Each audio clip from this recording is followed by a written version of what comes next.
We'll begin by refreshing memories as to what went before.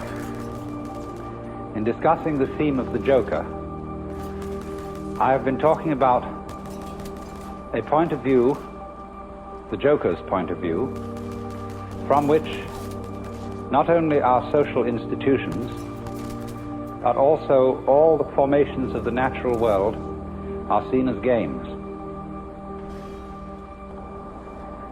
Be careful of the word game. It doesn't mean as trivialities, because when we say it's just a game, this often means it is just trivial.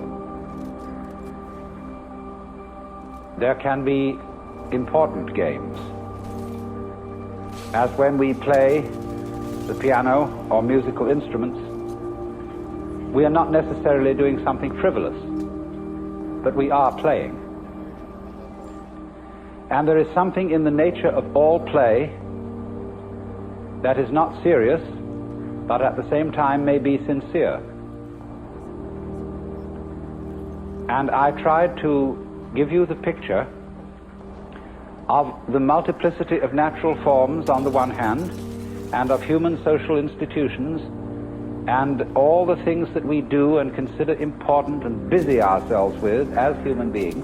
I tried to give you the point of view from which these can be seen as games, as things being done, as it were, simply for themselves,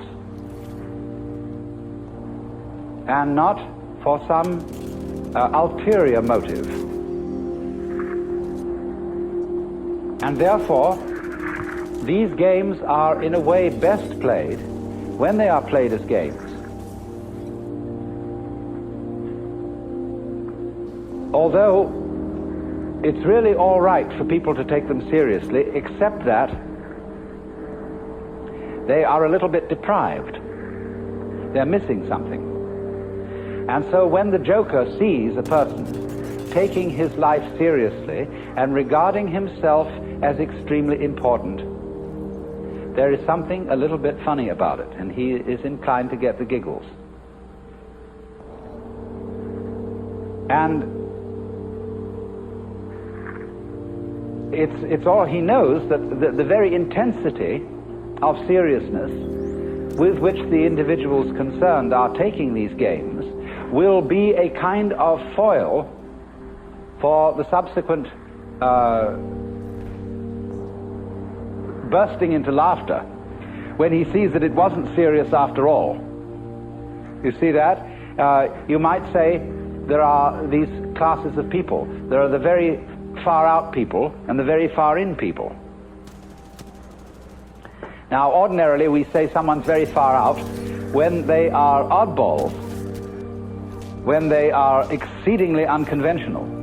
But I want you to turn the picture round and look as a conventional person, look at a square as a person who's very far out.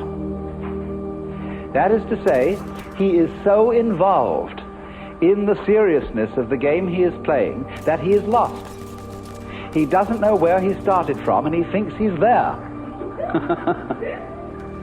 But he's completely lost, because he is actually under the cover of his assurance, of his status, of his position in society. He's really a very anxious person.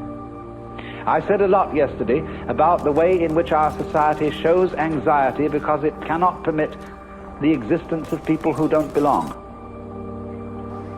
And it cannot really permit the criticism of laughter. It cannot permit the presence of the old-fashioned court jester,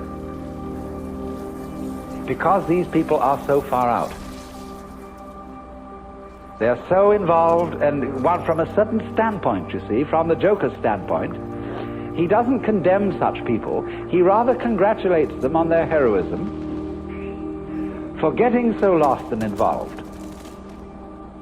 But to keep the far-out people from going quite insane, there have to be far-in people. And the far-in people are those who keep contact with the original goings-on behind the scenes. They are like the prompter in the theater, where there are the actors out on the stage relying on their memories, etc., and they're supposed to get completely involved in the play. But there's a concealed prompter with the script in front of him. And he is the connection of the actor on the stage with the green room behind the stage. And you see in this dramatic...